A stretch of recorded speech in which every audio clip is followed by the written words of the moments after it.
Good morning, everyone. Myself Yadav SS Krishna Mahavidyalaya Retre Budruk Junior Wing, subject English, Standard 12th. Good morning, everyone. Today we learn tense, subject English for Standard 11th and 12th. There are three main tense in English. First one, present tense. Second one, past tense. And third one, future tense. These tense are used in our daily routine life, in any literature, in any situation. So today we learn the present tense, past tense and future tense. There are 12 subtense in 3 tense. आपल्याला tense हे नेहमीच use करावी लागणारी अशी गोष्ट आहे. And there must be important in English language because the depend on our grammar, change the voice, direct indirect, degree and also all things. आणि हे टेन्स हे आपल्याला ग्रामरच्या दृष्टीनं खूप महत्त्वाचे आहेत की ज्याचा यूज आपण चेंज द वॉइस करताना डायरेक्ट इनडायरेक्ट स्पीचमध्ये आणि अदर पार्ट्समध्ये देखील आपल्याला करावा लागतो. त्यामुळे टेन्सचा अभ्यास करणं, टेन्स समजणं, टेन्सचं स्ट्रक्चर लक्षात ठेवणं, फॉर्म्युला लक्षात ठेवणं हे खूप महत्त्वाचं आहे. See the first now present tense, sub tense. First one, simple present tense. The simple present tense is used in universal truths, habitual actions in present, permanent situation and short actions, etc. Simple present tense म्हणजे काय तर साधा वर्तमान काळ. साधा वर्तमान काळाची रचना, साधा वर्तमान काळाचा वापर आपण कुठं आणि कसा करत असतो हे यावरून आपल्याला लक्षात येईल. युनिव्हर्सल ट्रूथ सांगण्यासाठी सिंपल प्रेझेंट टेन्सचा यूज केला जातो. Habitual action in present. In present वर्तमान काळामध्ये आपल्याकडून सवयीप्रमाणे घडली जाणारी गोष्ट सांगण्यासाठी सिंपल प्रेझेंट टेन्सचा यूज केला जातो. परमनंट सिच्युएशन, कंडिशन सांगण्यासाठी. And then last one, short action indicate करण्यासाठी देखील आपल्याला सिंपल प्रेझेंट टेन्सचा यूज करावा लागतो. See the formula of the simple present tense. See the formula of simple present tense. There is first now subject plus verb or yes or es for a third person. ज्यावेळी आपण त्या ठिकाणी हा subject आलेला असतो, करता आलेला असतो आणि त्या सेंटेन्समध्ये टेन्स आलेला असतो, तो सिंपल प्रेझेंट टेन्स आयडेंटिफाय करण्यासाठी आपल्याला कोणती गोष्ट लक्षात ठेवणं गरजेचं आहे. Yes or इएस for a third person, की दिलेल्या क्रियापदाला त्या कर्त्यानुसार यस किंवा इएस हा प्रत्यय लागलेला असतो. फॉर एक्झाम्पल या ठिकाणी काय दिलेला आहे, I eat a mango. I हा प्रथमपुरुषी एकवचनी कर्ता आहे. या ठिकाणी आय ईट अ मँगो आलेला आहे. तेच जर त्या ठिकाणी तृतीय पुरुषी एकवचनी कर्ता ही असतं तर त्या ठिकाणी ईटला यस किंवा इएस प्रत्यय आला असता. म्हणजे काय झालं असतं, he eats a mango, she Yeats a mango. Priya sings a song. Priya हा थर्ड पर्सन तृतीय पुरुषी एकवचनी सब्जेक्ट आलेला आहे म्हणून त्या ठिकाणी क्रियापदाला यस हा प्रत्यय लागलेला आहे. They know it. Dog barks लाऊडली. Dog हे नाऊन आलेलं आहे, थर्ड पर्सन आहे, तृतीय पुरुषी एकवचनी सर्वनाम आलेलं आहे, नाऊन आलेलं आहे त्या ठिकाणी म्हणून त्या क्रियापदाला यस हा प्रत्यय आलेला आहे. Then water freezes at 0 degree Celsius. Freezes ES प्रत्यय आलेला आहे, हा त्या नाऊनवरून थर्ड पर्सनवरून लक्षात येतो. म्हणजे सिंपल प्रेझेंट टेन्सचा फॉर्म्युला काय आहे, subject plus verb into bracket S or इएस bracket complete plus object. म्हणजे सब्जेक्ट येतो, सब्जेक्ट नंतर व्हर्ब, व्हर्बला यस किंवा इएस प्रत्यय लागतो. त्यावेळी आपल्याला हॅबिच्युअल ॲक्शन त्या ठिकाणी इंडिकेट होते. त्यावरून तो टेन्स कोणता आहे हे समजतं. म्हणजे सिम्पल प्रेझेंट टेन्सचा फॉर्म्युला काय आहे? Subject plus verb S oblique ES plus object. या स्ट्रक्चर प्रमाणेच टेन्स हा लक्षात ठेवावा लागणार आहे. Then see now the simple past tense म्हणजे साधा भूतकाळ. साधा भूतकाळ कधी यूज केला जातो?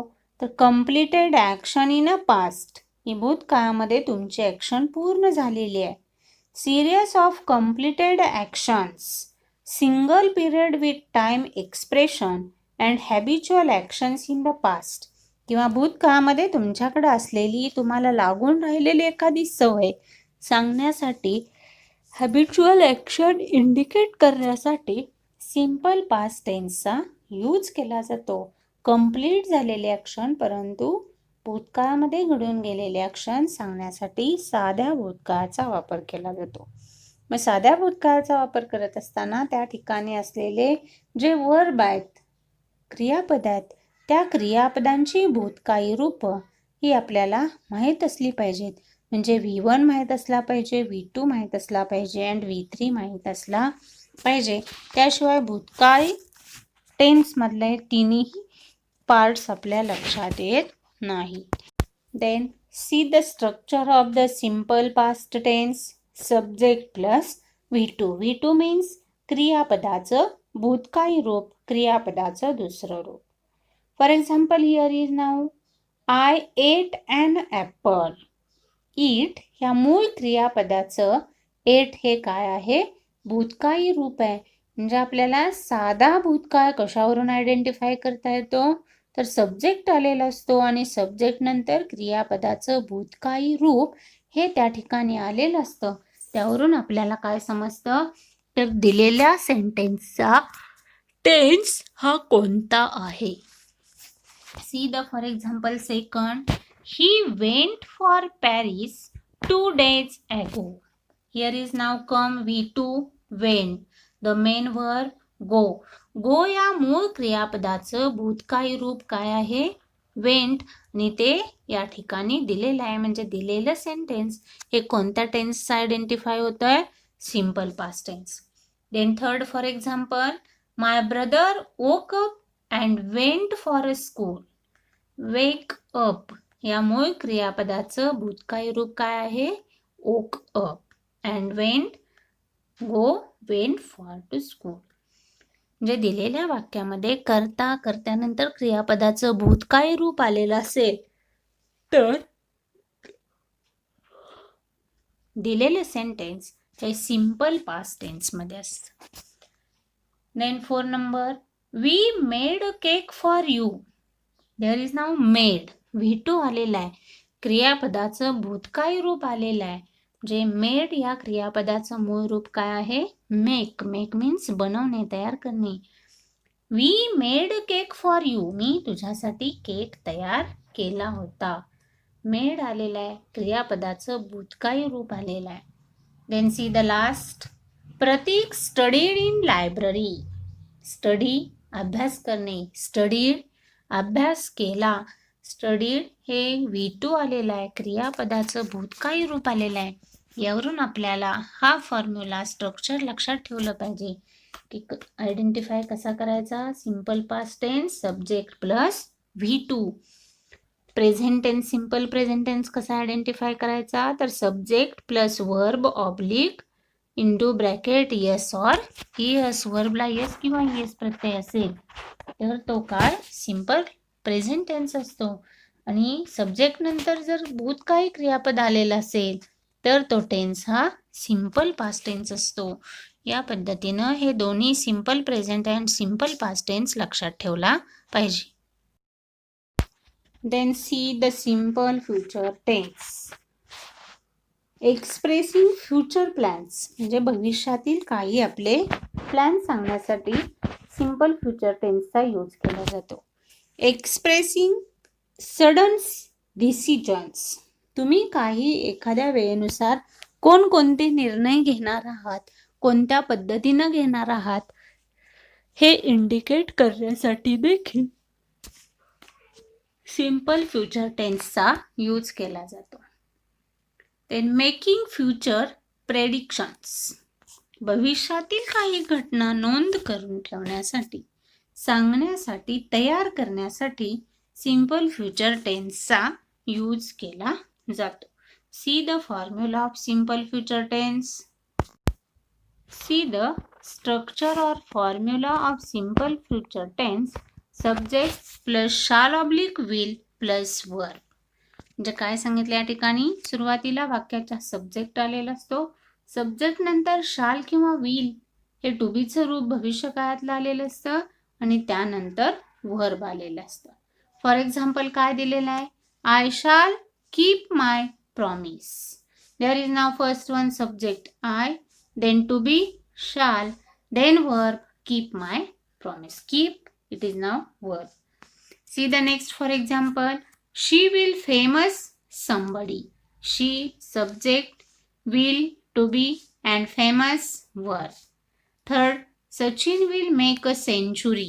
Sachin subject, will to be and make verb.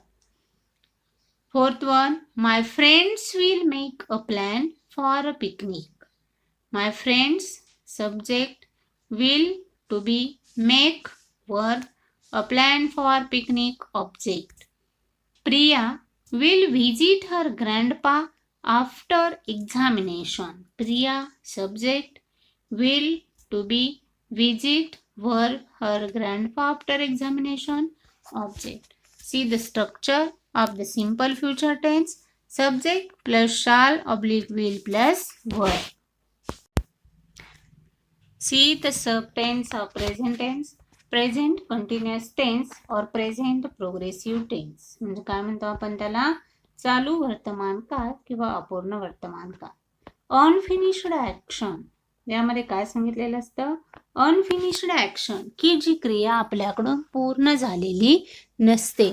अपूर्ण क्रिया दाखवण्यासाठी किंवा चालू क्रिया दाखवण्यासाठी सिंपल प्रेझेंट टेन्समधल्या प्रेझेंट कंटिन्युअस टेन्सचा यूज केला जातो. देन टेम्पररी हॅबिट्स, आपल्या टेम्पररी हॅबिट्स इंडिकेट करण्यासाठी प्रेझेंट प्रोग्रेसिव्ह टेन्सचा यूज केला जातो. टेम्पररी सिच्युएशन, अगदी तात्पुरत्या स्वरूपाची असलेली एखादी कंडिशन इंडिकेट करण्यासाठी प्रेझेंट प्रोग्रेसिव्ह टेन्सचा यूज केला जातो. अँड डिफायनाइट फ्युचर प्लॅन, भविष्य काळामध्ये तुम्ही काय करणार आहात, कोणता प्लॅन सांगताय ते इंडिकेट करण्यासाठी ही आपल्याला प्रेझेंट प्रोग्रेसिव्ह टेन्सचा यूज करावा लागतो. त्याचं स्ट्रक्चर कसं आहे हे आपण बघूया. See the structure of present progressive tense. First one subject, then to be plus verb ing. Present progressive टेन्सचा फॉर्म्युला काय आहे, सब्जेक्ट प्लस टू बीचं रूप एम इज आर प्लस वर्बला ing प्रत्यय, then remaining sentence. See the first for example, I am writing an article. There is now first one subject I, then to be am, right verb आहे, मूळ क्रियापद आहे, त्याला continuous tense दाखवण्यासाठी ing प्रत्यय and article object आलेला आहे. म्हणजे I am writing an article, identify the tense, the present progressive tense. Then second for example, she is cooking food. She हा सब्जेक्ट आहे, इज हे टू बीचं रूप आहे अँड कुकिंग मूळ क्रियापदाला ing प्रत्यय आहे. दिलेलं सेंटेन्स हे प्रेझेंट प्रोग्रेसिव्ह टेन्स मधलं आहे. They are living in London for a few days. They are living, subject plus to be plus verb ing. दिलेलं सेंटेन्स हे काय आहे, सिंपल का प्रेझेंट प्रोग्रेसिव्ह टेन्स मधलं आहे. Then fourth one, you are starting your meal. Subject plus to be plus verb ing plus remaining sentence. दिलेलं sentence हे present progressive मधलं आहे. Deepa is going for a walk. Deepa plus to be plus going, दिलेलं sentence हे present progressive tense मधलं आहे. म्हणजे present progressive टेन्सचा फॉर्म्युला लक्षात आला पाहिजे. Subject plus to be plus verb ING. वाक्य कितीही मोठं असू द्या, दिलेल्या सेंटेन्स मधलं आपल्याला काय आयडेंटिफाय करावं लागणार आहे. First one subject to be आणि त्यानंतर वर्बला ING प्रत्यय आलेला असेल तर दिलेलं वाक्य हे प्रेझेंट प्रोग्रेसिव्ह टेन्समध्येच असतं. Then see past continuous tense. Overlapping actions, some past habits, emphasis of length of actions, story background हे सगळं इंडिकेट करण्यासाठी पास्ट कंटिन्युअस टेन्सचा यूज केला जातो. आता पास्ट कंटिन्युअस टेन्स म्हणजे काय तर अपूर्ण भूतकाळ. अपूर्ण भूतकाळ हा ओव्हरलॅपिंग ॲक्शन्स त्याच आलेल्या डबल झालेल्या ॲक्शन दाखवण्यासाठी. सम पास्ट हॅबिट्स भूतकाळामध्ये आपल्याला ज्या काही सवयी असतात त्या इंडिकेट करण्यासाठी. Emphasis of length of action and story background एखाद्या गोष्टीची सगळी बॅकग्राऊंड सांगण्यासाठी आपल्याला पास्ट कंटिन्युअस टेन्सचा यूज करावा लागतो. आता पास्ट कंटिन्युअस टेन्सचा फॉर्म्युला काय आहे ते आपल्याला बघायला हवा. See the formula or structure of past continuous tense. There is now first one subject plus was were plus verb ING. There is given some for examples. I was going for a work. First one subject I, to be रूप was, verb ING Pratyaya going, for a walk remaining sentence. Then second for example, his friends were going for a movie. His friends subject were to be going verb ING for a movie remaining sentence. Mother was cooking a meal. Mother subject was to be cooking verb ING and meal remaining sentence. The structure of the past continuous tense subject plus to be. Past continuous मध्ये use केली जाणारी to बीची रूप was and were plus verb ING plus remaining sentence.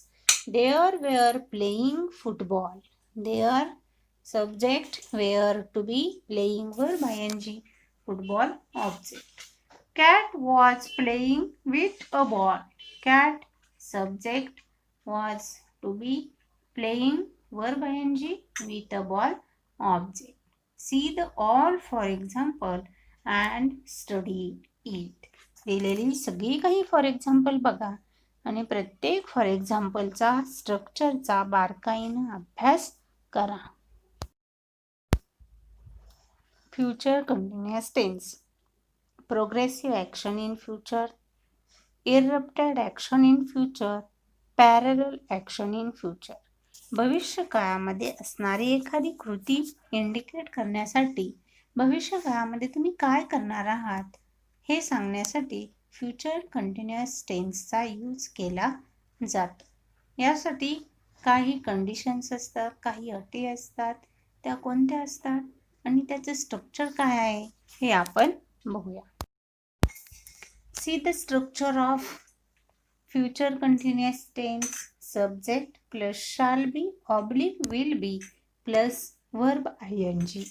Neela will be going to school. I shall making a toy. Teacher will teaching us. Sheep will be grazing. Hira will be playing in ground.